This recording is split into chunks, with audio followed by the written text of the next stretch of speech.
Kia ora koutou katoa. Thank you for being here today. Welcome for those of you who have been here before. Welcome back. For those of you who are here for the first time of the Thinking Aloud series, welcome, and I hope you come back. Today's conversation, as always, is around how we sort of what change we're trying to make in the world and how that's going, what needs to be done. So it's a very casual, sort of very conversational space. And today's conversation with Saskia Verraes. And Saskia describes herself as a radical collaborator, which seems that's the best description of her that I know. And it seems like I can't quite keep track of all the things that's just part of. So this conversation has been a long time in coming and really looking forward to it. Just before I bring Saskia on, though, I'd also love to move these live conversations to the Reflexive LinkedIn page, just because it kind of separates slightly from what I personally do versus what Reflexive as a organization does. So if you could like the page, I'd love you for it. I need to get to about 150 people on the page before I can actually start live streaming from the page. So if you haven't liked the Reflexive page yet, please do. Okay, that stuff aside now, I'm going to bring Saskia on and ask her to introduce herself.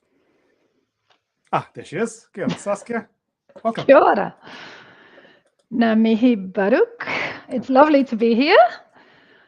Tēnā koutou katoa. E mihi ana ki te mana whenua. I whānau mai aho I Horana. Ko kai Pātiki taku ka inga I Naiane. Hei tau iwi aho, ko Saskia Verraes taku ingoa. Nō reira, tēnā koutou katoa. It's so nice to be here. And as I said, Baruch and I both live in Kaipatiki in Beach Haven, yes, which is one of the things we have in common. And it's always, as you said, it's always really nice to have a chat. There's always many things that we can reflect on together and build our collective wisdom, which is really what I do and what collaboration is all about, in my view, as well. As you mentioned, the fact that I am a radical collaborator, which is, to me, feels so natural to do that. So yeah, let's just keep it with my introduction. Are you sure? You don't want to tell us about the 24 things that you have a finger in? Maybe we'll come up to that as part of the conversation. Yeah, I suppose so. Yeah, and Saskia, so I mean, and we have talked about this, and you've been one of the early one of the early people who've been listening into this series as well, and it's very much around how sort of the strategic approach to innovation, but also quite a tactical. So what is it that you are trying to change in the world as a radical collaborator? What are you trying to shift in the world? Yeah, thanks for asking. It's actually it's always an interesting question, isn't it? I know that the people before me that have talked to you say that too. That's actually when you think you know what you're trying to change, and then when you try and word it, it's like, how should I word it this time? But I am definitely, with everything that I do and everything that I get involved in, to me, it is about enabling people and organizations to make more conscious and more well-rounded decisions, really, in total, to give people more awareness about the impacts that their decisions or their organization's decisions are actually causing, whether that's positive or negative or direct or indirect. But it's really all about that, because I am a true believer also that everybody actually would love a thriving world, being well themselves, having a well community around them, having a beautiful environment now and also in the future. I'm pretty certain that if you would ask everybody, that ultimately deep down that's what they want, but the decisions that we're making are not always, very often, not actually aiming towards that. And I think very, very often it is because people are not aware of the unintended consequences. They've been trained in very often in a Western linear mindset, and therefore, you try and go from A to B, and you make a decision, and you think that that's it. And what I try and do in whilst that is through the work that I do for Proxima, or my not-for-profit work, or my mentoring, or involvement in Quorum One, is all about trying to build that more awareness around the holistic side of everything, and the interconnected side of everything, and hopefully together through that collaboration, make better decisions. I love that, Saskia, and sort of the thing that you're trying to change being connecting people with the decisions they make and the impact of the decisions, eh? And exactly that. It can be so hard to know or to recognize what exactly it is our decisions do in the world, isn't it? Yeah, say a bit more about what kind of context you do that work in, because that's Yeah, I fascinating. mean, you're absolutely right. It is not easy, but the more you have collaboration with diverse minds, the more likelihood there is that you actually hear different parts of the impacts of your of your decisions, or of the challenges or the opportunities that you see, because you know none of us on our own are going to be able to encompass that all, right? Or you would spend a lifetime researching before you can make a decision, which is obviously also not what we need to do. Yeah, yeah. So yeah, it is about bringing in and being conscious. Like that's the thing, to sort of start seeing it, that there are more parts to the path than you originally thought. And it is by creating that awareness, by dropping information, and whether it's scientific knowledge around climate change, or whether it's just asking a question, so that people themselves go and become curious, and sort of go, what did you mean by that? Oh, maybe I should investigate a little bit more. And these can be very, very small things that happen. Through some of the lectures that I run sometimes, just mentioning to people that, emails, just using emails have a footprint as well. For instance, if you just talk about that sort of stuff, that people Interesting. go, oh my God, I'd never thought about that. But from that moment onwards, people will think about it, whether, hopefully start being more conscious about them thinking, I will send a reply to every email that I get. You don't necessarily have to do that, right? So, or using different tools that have a lower footprint, or that sort of thing, as part of it. Can I dig into that email one? Tell us, Yeah. tell us a bit more about that. What's this part? I haven't heard very much about this. Yes, digital. I mean, use of technology obviously is not without Very without much. any further effects either, Mm, right? Like, years ago, we, as part of sustainability movement, everybody was going, oh, we're going paperless yep, to yep. digital, and the whole world will be fine. But Mm, obviously, we know that that's not necessarily the that's right. case. So Yeah. every email that you send also uses Yes. power, or the devices that you use also have a footprint. So and there are some stats out there that that sort of say, like, the average use of email on a yearly basis. This is like some global stat from a year ago, is roughly equivalent to driving an average fossil fuel car 320 kilometers a year, sort of thing. Right. Rough, Right. right? Right. So Wow. Yeah. there Yeah. Yeah. is there is a Yep. Yep. Yep. footprint. And whilst people think about leaving the car nowadays Yep. Yep. for a day and go walking, most people don't think about maybe deleting emails is actually a good thing, not just for your own mind, but also for saving some Wow. energy. Yeah. Yeah. Oh, wow. Thank you. And you also mentioned, what do you say? You mentioned alternatives to email that might have a slightly lesser footprint, without promoting any particular product. Sorry. Yeah, obviously, if you use chat platforms, that delete the chat straight away, then you don't Hmm. use storage, which obviously already has, Right. Yep. a Yep. better Yep. impact.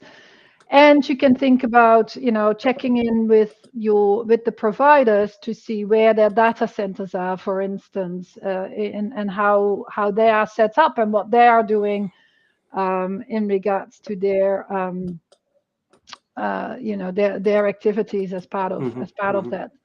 But that's obviously, I mean, this is a very, narrow view of this was just an Hmm. Yeah. example that Yeah. I Yeah. was using. There's Example. Yeah. obviously, that is not the only thing to think about. But No, what I'm trying to sort of illustrate is that now you've heard this. Next time you write an email, that's it right. will probably sit in the back of your mind to sort of go, That's ooh, right. Yeah. yeah. Yeah. This is really really interesting, Saskia. And when you're talking about this kind of thing, helping people look at the decisions and the impact of the decisions. What gets in the way of that? Is it primarily an informational challenge? Is that what it is? Or is there more to it? What gets in the way of making that change? I think we get in our way generally. Mm, um, I think a lot of it is to do with the way that we've been getting used to, the system that we operate, the way that hmm. we have been educated in a Western educational way. Definitely, when I say we, I am mostly Mm, talking about Western we. mm, And because that is the environment that I came out of and have been, educated in, and most of the organizations that I deal with, and people that I try and, build capability, for, are also from that, sort of that mindset that we have been taught through Western management schools, say that, yeah, it's a linear world. We have to go, mm, from A to B. We only have to focus on finance. Climate change is the only thing we need to focus on. Biodiversity, mm. nature is not part of it. We are separate from it. All that sort of that mindset, and obviously also the mindset of, the opposite of what I'd like to talk about is the opposite is abundance, and people are, Yes, yes. grown up as in, it's all finite, and, we have to compete with each other, rather than thinking actually there is so much stuff that needs to be done in the world. There is so much, great opportunities out there. There is a Mm, place for all of us, and like I started saying, not none of us in an individual way is going to be able to do it. Let's do this together. And rather than thinking we need to compete, we should start thinking like, what are the things we have in common and how can we help each other? And there will be more than enough space for all of us to thrive. And mm, I'd love to compare it to indeed looking at, ecosystems, like hmm, hmm, healthy, natural ecosystems, which we are part of, which we are hmm, too, and hmm. should be, like, Yeah, yeah, and yeah. to see, if you see how the trees, support each other That's and right. make each other thrive, and how an older tree makes sure that, a younger tree can grow up, and how the compost feeds, and the trees to stay healthy throughout the different seasons, and that sort of Mm, thing. That's how we can thrive and should right, be right, right. thriving, but that's not how we've been taught, right? That is definitely not, Hmm. and still unfortunately is still not being taught in most MBAs that I know of. No, that's very true. And just going back to sort of the Kopapa level of it, almost, that's exactly what you said. So if you have a mindset of scarcity, your actions or decisions tend to be quite competitive. If you have a mindset of abundance, you're more collaborative, potentially, at least. Mm, Is mm. that what I'm hearing? Yeah, absolutely, Mm, absolutely. Yeah, yeah. Because, yeah, obviously, if you think that you have to win to uh, Mm.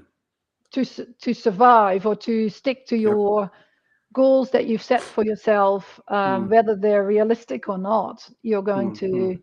try and push others out. But for us all to thrive, that's the other thing to, as part of that too, is that um, those with that mindset and that do not want to collaborate, or do not want to see that there, Mm. Mm. that collaboration is actually a good thing. Often they think they're already at their maximum level of wellness. Now, if we look around us right now, no matter where you are or who you are, Mm. I'm pretty certain that we can create a much better world still from where we are now. No matter if you already own billions of dollars, Mm. Mm. there is a healthy ecosystem around us, and knowing that we preserve that for the generations after us, surely that must be something that everybody would strive Mm. Mm. to do ultimately. And we can. That's the, I still have. Yep. Yep. I'm besides a radical collaborator, I'm definitely also a radical optimist, and that's I truly believe that indeed, if we do this together, we can create that future, and now actually Yep. Yep. already as Yep. well. Yep. That is Mm. much better and healthier Yeah. for all of us, Yeah. and the society and environment around us, obviously. Mm. The what you're talking about reminds me of two fascinating books of semi recently read. One of them is Suzanne Simard's Finding the Mother Tree. And she basically talks about approaching it very much from a science, from very biology, from a forestry perspective, even. She describes how she discovered that basically, I think I'm probably paraphrasing here, how the organism is not the tree, the organism is the forest. And how much, even in evolutionary biology, we sort of think about it primarily as being competitive. But yes, there is competition between organisms to evolve. But at the same time, there's also a lot of collaboration and cooperation. So that's one thing you reminded me of. The other one is I don't know if you've seen this. It's called the mushroom at the end of the world. Have you seen that? Yeah. And I think the subtitle is what's the subtitle? On the possibility of life in post-capitalist ruin. And again, sort of in the ruin of forests, of logged forests, sort of basically commercially industrial forestry. There's this whole thriving culture and commerce around the matsutake mushroom, which no one pays attention to because it's in the edges of things. But this is where the hope is. It's on the edges, not necessarily at the center. It's at the edge that there's hope. Yeah, that's actually a book that you told me about. So Oh, I really? read, I listened to it. I Yeah, yeah, generally listen to books these days. yeah, yeah, yeah. This mindset shift that you're talking about, from a sort of a mindset of scarcity to a mindset of abundance, Yeah.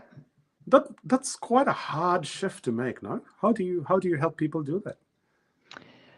Yes, it is hard. If it was easy, then I think everybody would already be like that. So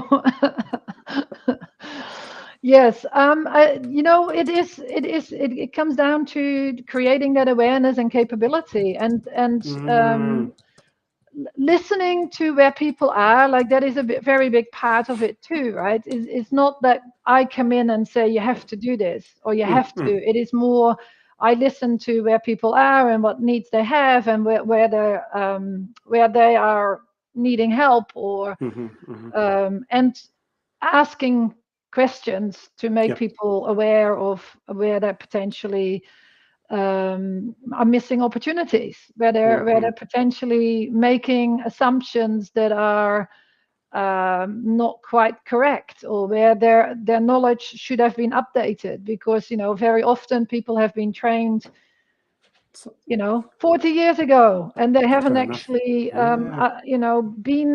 been part of some new knowledge that has been gathered. And also there is so much information out there. How, it's also very difficult for people to keep on top of everything and know where to find things. And so assisting people with creating new knowledge for themselves, and starting to challenge their own current mindset because of that new additional information that they're getting. And also by putting people in touch with others that I think would be nice connections, is often obviously also a good thing. We are social animals generally, and if you can find like-minded people, there's often something magic that can happen from that in regards to opening minds, and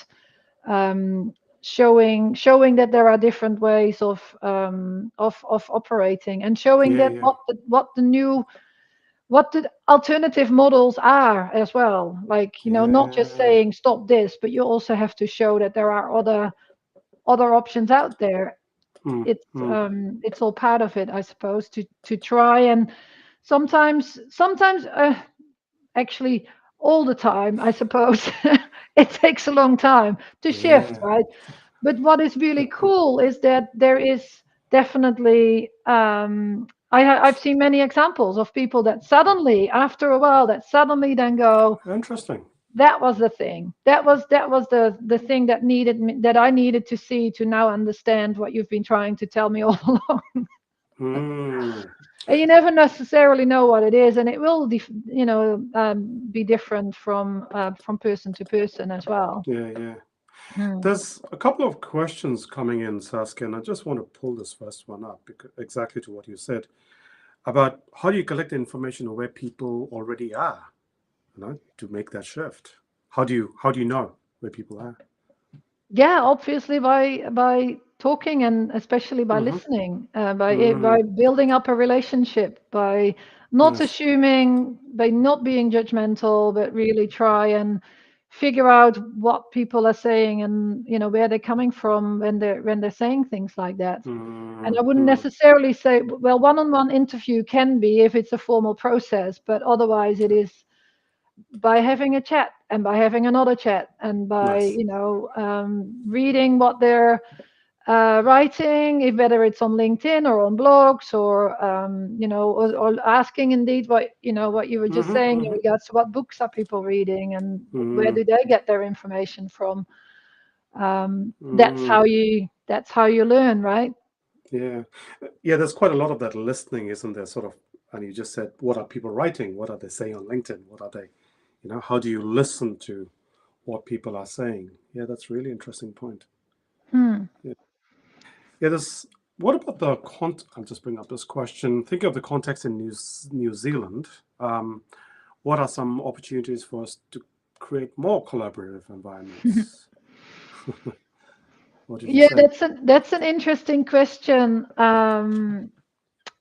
There are some good movements, I think, happening in regards to collaboration, Mm-hmm. and I definitely think there is more that can be done. Uh, depending on what you're talking about. Obviously, we also still have the system that we're currently stuck in from a Mm-hmm. legal Mm-hmm. perspective. If you talk about commercial operations, for instance, in regards to commercial law, and where they can and can't collaborate.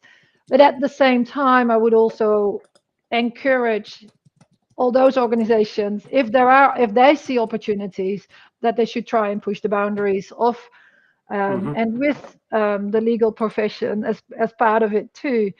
But if we're talking about, for instance, our for-purpose sector, or Mm-hmm. not-for-profit Mm-hmm. sector, as it might be called as well, Mm.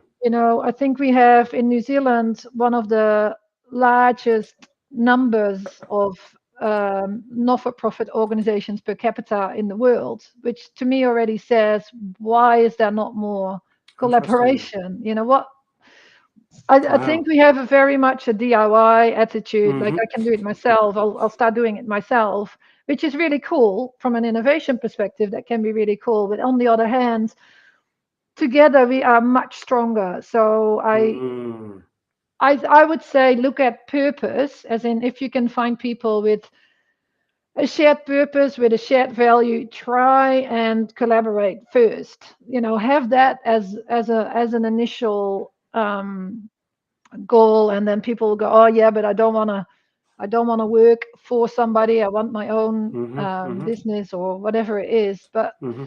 together, there is so many not-for-profit organizations, and are competing for the same funding, for instance. Yes, If we yeah. could find ways of being more collaborative and finding new models of operating and sharing, then I think we could create so much more change, and all the Mm, changes that everybody wants to do as part of it, and much more by yep, yep. being by being smarter and more conscious about the decisions we make around that. Yeah. No, that's really cool. And that again literally speaks what sorry, that literally speaks to what you were saying earlier about uh,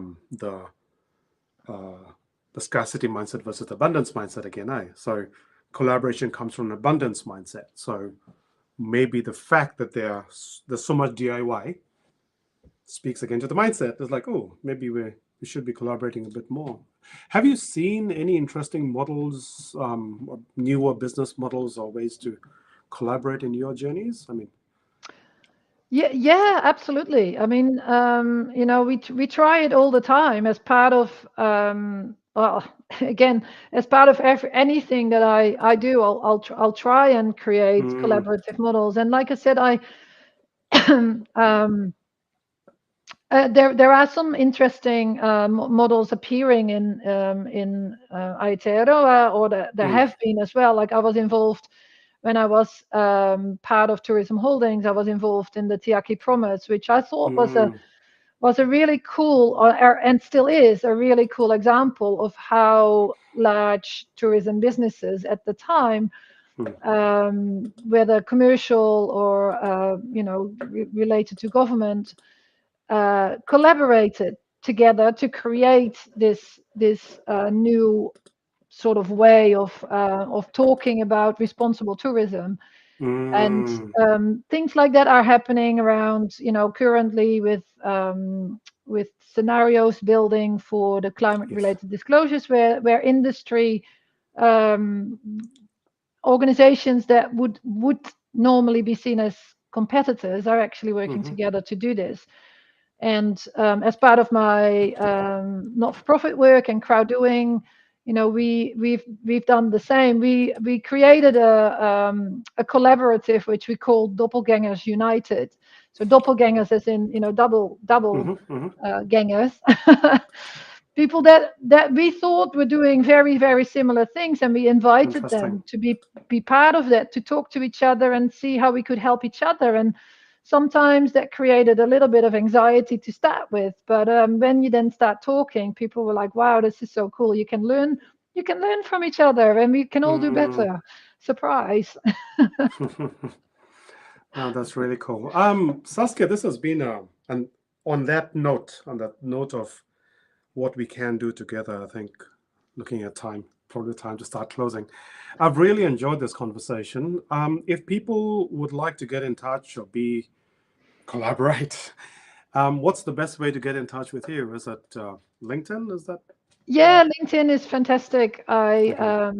Yeah, that definitely works for me, and I'd love Mm, to always talk to people.